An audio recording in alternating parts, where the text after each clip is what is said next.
Welcome back, MTN Giants podcast. No face cam today. I just feel like it takes up way too much time of editing, so I might just do some more audio stuff going forward. But I kind of feel better doing it more audio-wise anyway. I just feel like I'm more comfortable, but we'll see how it goes. Anyway, you guys are here for the Giants game. They lost 48-22 to the Philadelphia Eagles. They dropped to 7-5-1. Philly goes to 12-1. And, I figured the Giants were definitely going to be outclassed in this game. There's no doubt about that whatsoever. But just the way this game happened and the way it went was the pretty disappointing part. I don't care what team you are, to lose 48-22 on your own home turf, it's pretty embarrassing. I mean, even like the Texans gave the Cowboys a very good fight today. So the Giants had no excuse to lose by this many points. Lots of mental errors and just mistakes that the Giants cannot overcome. Of course, we think of the Devontae Smith touchdown on a 4th and 7, which pretty much told you all you need to know right there about how the Eagles think about the Giants. I mean, to go on a 4th and 7, I would say like they were probably on the Giants 45 or so, like near midfield, and they still went for it on 4th and 7 early in the game. So that shows you right there how much the Eagles respected the Giants. I mean, not very much. And they still went for it, and Julian Love, rather than going for like a hit on the receiver, decides to try and go for the interception. It falls into Devontae Smith's hands, and the Eagles went up 14-0 right after that. So yeah, it's just a very bad mixture of a lot of things, and of course the injuries are hurting this team, but the Giants were definitely outclassed in a lot of ways in this game, and it sucks to lose this game, of course, but just being honest, the most important thing about the Giants right now is the game next week. Even before this game started, we knew that next week's game versus Washington had way more importance attached to it because if the Giants win next week versus Washington, I think they still have a pretty good chance of making the playoffs, especially with Seattle losing today to Carolina. But if they lose next week to Washington, you're looking at your playoff hopes probably dropping below 50%. And of course, that would be a detrimental thing. So hopefully they get it done next week, but there was a game today. We'll talk about it, but I don't want to take too many things away because the Eagles are just on a different level right now than the Giants, I have to be honest. And speaking of the playoffs, I mean, you have some fans that are like, why do you want to make the playoffs? The Giants are just going to get blown out in the playoffs anyway. And I think that's the wrong attitude to have. I mean, look, Philly last year is a perfect comparison. Philly last year, they beat a lot of bad teams. They were like a 9 or maybe 10-win team. I think they were a 9-win team. And they beat all the bad teams. They really didn't have that many impressive wins last season, but Philly still made it to the playoffs. They went to Tampa back when Tampa was actually good, and they got destroyed by the Buccaneers on the road. But it still gave Philly the confidence that, hey, we are getting there. We're close. And if the Giants make the playoffs this year, at least the young guys, especially on this roster, will have the confidence to say we are close. And look at the jump the Eagles made the next year. Now, as I said in the preview video for this game, I am not expecting the Giants to be 12-1 next year. I don't expect that to kind of start. It would be fantastic. But I still think the Giants are 2 years away from being elite. And it might even be further down the line, maybe 2025. I do hope that by 2024, at least, the Giants can be in that elite area. But some things, of course, would have to go right, and some things would have to go a bit faster than expected. Like if the Giants do have a new quarterback next year, and that probably would be a rookie quarterback, rookie quarterbacks do tend to struggle. So there's going to be some rookie mistakes and things like that. So it might not be until year 2 for that guy, whoever it may be, where the Giants really take off. So, we'll find out what happens in the future, of course. But I still like the direction the Giants are going in right now. It is a pretty important offseason. We say that just about every year, but the Giants definitely are going to see which direction Joe Schoen wants to go in this offseason. There's a lot of big decisions to be made with the current quarterback and Daniel Jones. You have the Saquon Barkley contract as well. What do they want to do there? So definitely some things that Joe Schoen has to go through in this offseason. But still, for this game today, Daniel Jones, 18 of 27, 169 yards, 1 touchdown, no turnovers. This was the best passing defense in the league, Philly, so I didn't expect Jones to do all that much. And, it was a typical game from him pretty much. Nothing that impressed me too much, but, I saw some nice plays. The Jones pass to Isaiah Hodgins for the touchdown was a pretty nice play. He extended it, rolled out to his right, made a nice throw for a touchdown. But, outside of that, I don't think Jones was that fantastic. He did have a rushing touchdown on a quarterback sneak, 4 rushes for 26 yards. But yeah, just your typical Daniel Jones game for the most part. Saquon Barkley, I mean, he of course popped up pretty late on the injury report with a neck injury, and it was weird. I mean, Saquon last night, Saturday night, was like 50-50 to play in this game apparently, and Saquon gave it a go, but he really did not really do that much. He didn't play much either. According to ESPN, he only had 20 snaps played in this game, so of course that's a very low percentage for Saquon. It doesn't feel accurate. I may have to go back and look at that, but the ESPN article that I was reading said Saquon had 20 snaps, so I don't know, maybe we fact-checked that, but it doesn't sound right. But he had 9 attempts for 28 yards, 3.1 per carry. Almost had a touchdown in this game, but of course he stopped short, and then Jones took the quarterback sneak.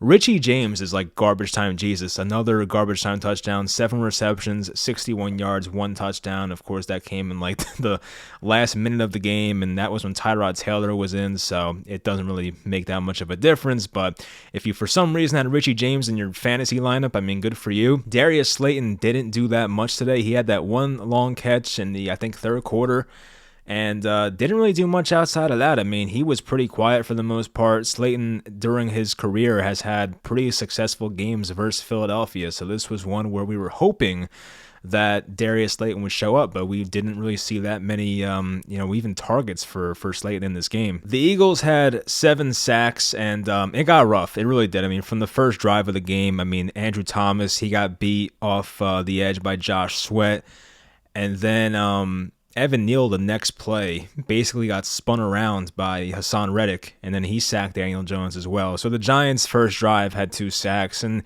you can tell right then and there that this might be a rough game for the offensive line. And I think Evan Neal probably had his worst game since that Dallas one on the Monday night game in Week 3, I think it was, or Week 4, whatever the hell it was. But yeah, I mean, this was not the best game for Evan Neal, but I'm not too concerned. The guy's still a rookie. This was a very tough defensive line.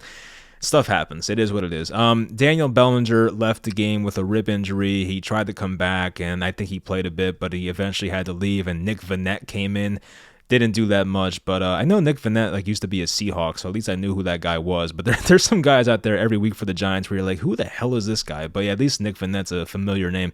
Tyrod came in, as I mentioned, and the stats looked good, but it kind of reminded me, I just made this comparison on Twitter. It reminded me of the time that Jake Fromm came in. I think this was last season, right? It feels like it was 5 years ago. But yeah, Jake Fromm came in last year, I think against Dallas, and he had that pretty impressive drive against prevent defense, and people were like, oh man, Jake Fromm, he might be the guy. And of course Jake Fromm was terrible. But Tyrod's a proven veteran, so I'm not saying he's not Jake Fromm. I get that. But playing against prevent defense, the Giants were down, I don't know what the score was at that point, like 41-15 or 14, some crazy score. Obviously, Philly's defense was not really playing that uptight, so Tyrod was able to go down the field. He was like 5 for 5. He actually had the most rushing yards on the team. Tyrod had 2 carries for 40 yards. He had a nice 4th and 15 scramble for a first down. So yeah, Tyrod put up good numbers, but it was against a defense that wasn't really trying per se. But Tyrod did lose a fumble too. I think his first play in there, he lost a fumble. Matt Parrott was at left tackle. He just got ambushed, and he just gave up a sack in a second. So definitely not a good offensive line day for the Giants. We've seen that way too many times in recent years, but this was just not a good performance by them. There was a play with our punter, Jamie Gillen. I'm pretty sure that's how you pronounce it now, but yeah, Jamie Gillen had a rough moment where he had the punt, or he had it in his hands, and then the ball fell out of his hands, and he kicked the ball off the ground. I don't know, it was kind of like a rugby type thing. I know it's not exactly the right comparison, but I don't know. We need a new punter next year. I mean, I feel like Gillen had a good start to the year, but he has just not been the guy the past 2 months or so. So add the punter position to the probably long list of offseason needs for the Giants this year. So defensively, it wasn't much better. Probably worse, honestly. I mean, just as bad. The Giants allowed 253 rushing yards to Philly. Miles Sanders had an incredible game. He had 17 carries, 144 yards, 8.5 per carry, and 2 rushing touchdowns. Jalen Hurts, 7 carries, 77 yards, a rushing touchdown. And on that touchdown, he was untouched, so he was pretty bad. Boston Scott, who I don't know what it is with him and the Giants. He just always kicks us in the balls every time, Boston Scott. 6 carries, 33 yards, 5.5 per carry, 1 touchdown. It pretty much happened in the fourth quarter in garbage time, but the Boston Scott touchdown versus the Giants is definitely inevitable. We should know that by now. He also had a couple of nice kick returns in this one. He got down to like the Giants' 30, 35-yard line on one of them. So, yeah, Boston Scott continues to give this team hell. A.J. Brown, Devontae Smith, similar stat lines, 64 yards and a touchdown for Smith, 70 and a touchdown for A.J. Brown. Nobody else for Philly's receiving core did that much. I mean, their highest receiver was A.J. Brown with 70 yards, and nobody had more than 5 catches. That was Devontae Smith. So, yeah, I mean, they didn't do all that much receiving-wise in this game, but those guys made some big plays. The A.J. Brown touchdown to put them up 21-0 in the early second quarter. That was a long catch. Then you had Devontae Smith on the 4th and 7 play, which is still embarrassing. It should not have happened, obviously. And what's his name? Brett Coleman, who makes really good NFL content, just football content in general. He's one of those guys that actually knows his stuff. He's not just like a fan with a podcast like myself. But, Brett saw that video of Julian Love like kind of whiffing on that tackle, and he was like, that's a safety right there that's trying to pad his stats on a 4th and long, and I would bench that guy if I were, the Giants coach. And in my head, I'm like, yeah, I kind of agree with that, but the Giants also have no safety depth whatsoever, so you can't really bench Julian Love right now by default, so he stayed in there, and I think Love outside of that play had a pretty good game, but like that's a huge play that you just cannot have happen. But yeah, that was a 41-yard touchdown.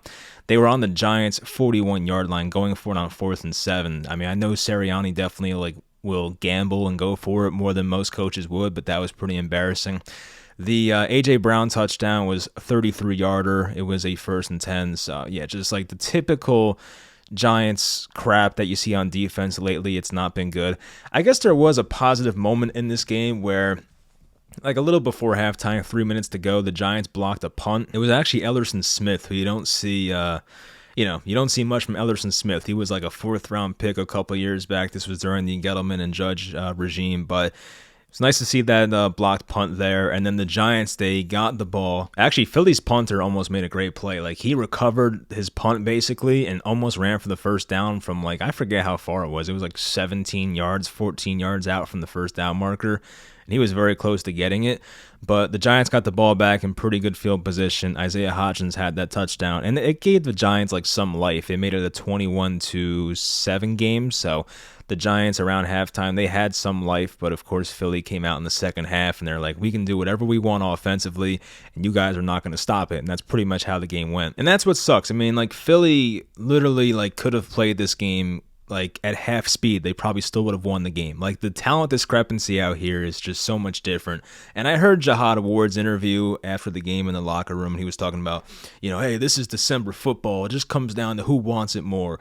It doesn't matter about, the players out there. It's about who wants it more. And I'm like, look, I kind of agree with that. A lot of it comes down to which team wants it more, but there's also situations where one team is very talented and the other team is not. And the Giants, the Giants are not the most least talented team in football, but the Eagles are arguably the most talented team in football. So yes, the Giants, despite there being some plays where there were some mental lapses and maybe not the best effort, you look at these teams on paper and you're like, oh yeah, Philly's a lot better. You know what I mean? So I don't care if the Giants had more heart in this game. It wasn't probably going to change the outcome of this game. So the Giants right now, they're 0-3-1 in the division this year. Of course, that's not good when it comes to playoff seeding, because sometimes when tiebreakers are held, it goes by division records. So you don't want to see that. And the Giants, of course, if they lose to Washington next week, they have a chance to not get a single win in the division this year. I mean, they play the Eagles the last week of the season. This would be their last game versus Washington. They played the rest of their division games. So yeah, there's 2 left, I believe. Next Sunday at Washington, then the last week at Philly. So yeah, the Giants legitimately have a chance to not win a division game this year, which would really suck. The Giants right now, at least, they're 4-point underdogs against the almost said football team, Commanders, next Sunday night. So yeah, I mean, look, 4 points is nothing. I mean, of course, any team can win, and it's not like Washington is a fantastic team, but at least they are coming off their bye, so that helps. But if you're the Giants, you have to, things have to change. I mean, I don't even know what it is. I mean, you have to get Saquon healthy first and foremost, and maybe Saquon should not have been out there today. I don't know. I mean, you can definitely make that argument. I completely get it. If Saquon wasn't even close to 100%, like, why even risk it? Like, the Giants know they have a more important game next week, and a game that they are much more realistically going to win as compared to the one they played today. And Saquon did say in the postgame that playing today did not make his neck injury any worse, but you also don't know if that's true or not. Gary Brightwell, he got some run, 5 carries for 23 yards, 4.6 a carry. Matt Breida, 3 for 6 on the ground. Saquon had a nice catch in this game. I think it was like the first or second quarter. He just tiptoed on the right sideline. It was like a 15, 16-yard catch. So, Saquon at maybe a couple plays in this game looked like his usual self, but then there were times where he just looked injured and tired and overworked. So, Saquon has to get right. There's no doubt about it. And the Giants offense, they are a run-first team, but they really can't run the ball right now. So it's not really where you want to be. And I do think, look, a lot of this season will come down to, like, if the Giants do go on to miss the playoffs, which I guess is a possibility, of course, this season will be remembered a lot for, like, not what could have been, because I still don't think the Giants would have, like, won the Super Bowl, obviously, but like, what's going to be remembered about this season is the bye week accident with Xavier McKinney and the stupid decision to put Adoree Jackson back on punt returns and getting him injured there. I mean, it's going to come down to that. You're going to think about the Xavier McKinney bye week injury and then Adoree Jackson getting hurt when he had no reason being out there in the first place. So those are the things that, like, you will look back on this season if it does go south, or even more south, I should say. That you'll look back on and say, yeah, that was stuff that was pretty avoidable, and it definitely tanked the Giants season. But we're still here on December 11th. There is still a chance they get into the playoffs, and at this point, I want the playoffs. I mean, there are times, I've said it before in the past, where, like, the Giants are like a 3 or 4 win team the last week of the season, and, like, I don't even care if they lose. Like, I prefer to lose just for a better draft pick. I know some people don't like that, but when you're a 7-win team and you still have like 4 games left and you're right in the playoff race, like, I want to win these games. I want to get in there. I want to experience playoff football for the first time since 2016. And it's not like it was 2020 where the Giants were like a 6-win team and almost got in because their division was awful. At least if they got in this year, it'd feel like they kind of earned it, rather than a couple years ago where they were 6-10 and like they got in because, everybody else was terrible. So, I do hope the Giants make it. I just don't know if they will at this point. It will take them winning next week, and of course, anything could happen there. And of course, on Twitter and stuff, you see the same arguments every week about the quarterback position. It's something that I try not to get too involved in anymore, because I just feel like, what's the point? Like, I've already said my points about Daniel Jones too many times. I think Daniel's a serviceable quarterback that, I guess you can win with him in the perfect situation, but the Giants are just not close to a perfect situation. And just contract-wise, it doesn't really make sense for him to be back here next year. And I do ultimately think the Giants will move in a different direction this offseason. I don't know who that's going to be, whether it is a veteran quarterback, stopgap guy, maybe keep Tyrod, or just draft a guy. I don't know. I mean, we'll find out. But I just don't really expect Jones to be back here next year. But you see the same things every single week. It's like when the Giants win, you have the Daniel Jones stands. They'll go like, oh, he's definitely the guy. He is carrying a team that has no offensive line, no wide receivers, and he's still winning games. And then when the Giants lose, you hear the same exact people say, well, no quarterback can succeed on this team. And it's like, oh, wait, I see a contradiction there. 1 minute when the Giants are winning, he is carrying the wide receivers, carrying the offensive line, carrying the offense. But when he loses and when the team loses, it's, oh, nobody can succeed here. It's like, which one is it? You know what I mean? Like, you can't have it both ways. I think Jones has, he's definitely looked better than he has the past couple of years. I'll give him that. But I have still not seen enough where I'm sold on giving him a long-term deal. I mean, there were people in October that were saying, give this man an extension. I'm like, let's just wait on it. You know what I mean? Like, why rush? Why get into it like that? And I get it. He's a Giant. We want him to be good. I get it. But, I said this before too. If Daniel Jones was on a different team, like let's say Daniel Jones was the Washington Commanders quarterback, I bet you like 95% of Giants fans would think he sucks. And that's kind of the truth. I mean, you look at his career, so far, and just all the losing and, all the memes and things like that, the turnovers in the past, although it's gotten better, and just all the negative stats you can look at with Daniel Jones. Like, people are not going to look at that around the league and say, oh, yeah, you can build around that kid. Like, no, it's pretty much only Giants fans that are saying that the Giants should build around Daniel Jones. And at that point, I just don't see the point in doing that. Like, I do think, and I've said this when Joe Shane and Brian Daboll were hired, they want their own guy eventually. It was going to take Daniel Jones to absolutely blow them away to keep him around here in the future. And I think Jones has had a decent year this year, given the circumstances, but he has not done enough to blow them away. He is not. And that's pretty much how it is. I think at most, maybe Jones stays another year if he takes like a cheap contract. Maybe like I don't think the Giants will even franchise him. But like if Jones gets no offers elsewhere and the Giants just bring Jones back for another year because there's no better alternatives, I can see that being the case. But even then, you have Tyrod Taylor under contract. You might as well just go with him. So I don't know. I mean, we'll find out what happens in the offseason. But it's just annoying that like the same people will never give Daniel Jones any type of blame, even when the Giants lose these games. It's like he's given the credit when they win the games, but he's also exempt from blame when they lose these games. And it's just like that part of it makes no sense. It's like you have an agenda. I sometimes wonder, are these people really Giants fans or are they like Daniel Jones fans? Because it's like they will do anything to make Jones look good, even if it means calling out the rest of the team. And when you had fans the last 4 or 5 years like just shitting on Evan Engram every week, you don't call those guys fake fans, right? I mean, like, but when you say something bad about Daniel Jones, all of a sudden you're a hater or a bad fan. But when you say something bad about Evan Engram or Kenny Golladay, no one cares. Yeah, let's just continue to make fun of those guys, right? I mean, Evan Engram, by the way, he had like 11 catches, 140 yards, and maybe like 2 touchdowns today. He was awesome. The Giants, sadly, can definitely use an Evan Engram type weapon right now, but yeah, that is what it is. And I'm not complaining about that. I think Engram, it was time to move on. It was time for just each party to go their separate ways because it just was not working out here. But Engram's talented. I think we all knew that. So to see him succeed, I'm actually kind of happy for the guys. So anyway, Kayvon Thibodeau, he did have a 19.2% pass rush win rate today. So that was pretty good to see. That was from PFF. And there was the play where Ojulari and Kayvon combined for a sack. I think they probably gave the full sack to Ojulari, but Kayvon was right there as well. And that led to the punt where Ellerson Smith blocked it. So, I mean, yeah, we saw like some decent defensive plays, but for the most part, just way too many open running lanes. And the Giants obviously need some linebacker help very badly.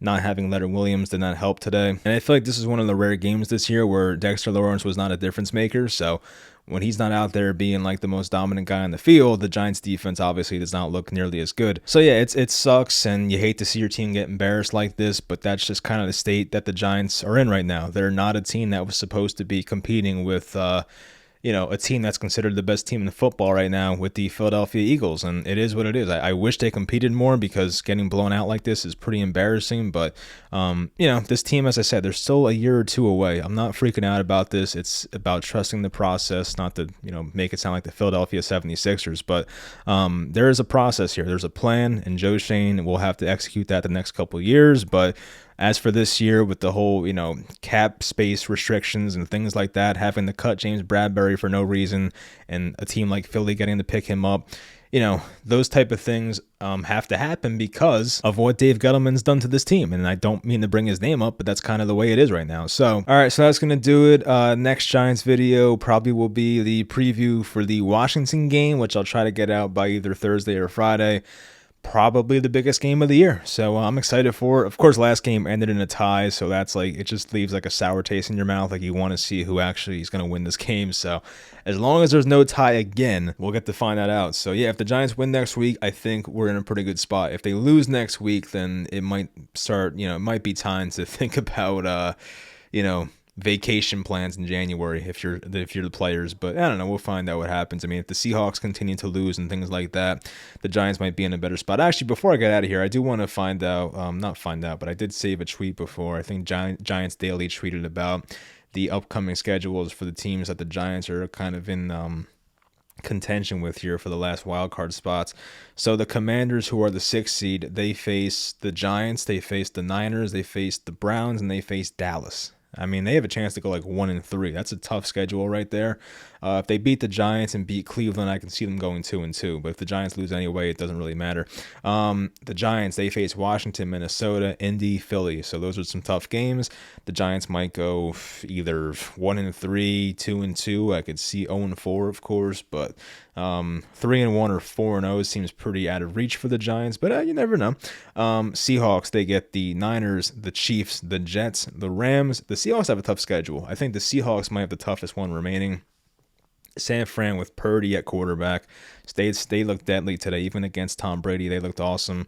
KC, of course, that's at KC. We know how good they are. And the Jets, I mean, the Jets are still fighting for a playoff spot as well, so they'll be in the mix. And then the Rams, I mean, yeah, they kind of suck, but maybe with Baker Mayfield, they'll be a bit better. And the Lions, who are now 6-7, and of course, they beat the Giants this year, so they hold that tiebreaker. They play the Jets, the Panthers, the Bears, and the Packers. They have a chance to go 3-1, so I could definitely see the Lions getting to 9 wins. And if that's the case, the Giants will have to, win at least 2 more games. So it's going to be interesting, and it's definitely going to be a fun playoff, race the last 4 games or so. But as long as the Giants win next week, I like the spot we're in. But it just comes down to next Sunday night. So anyway, I hope you guys enjoyed this podcast, video, whatever you want to call it. Leave 5 stars, leave a like, all that good stuff. And I'll talk to you guys next time.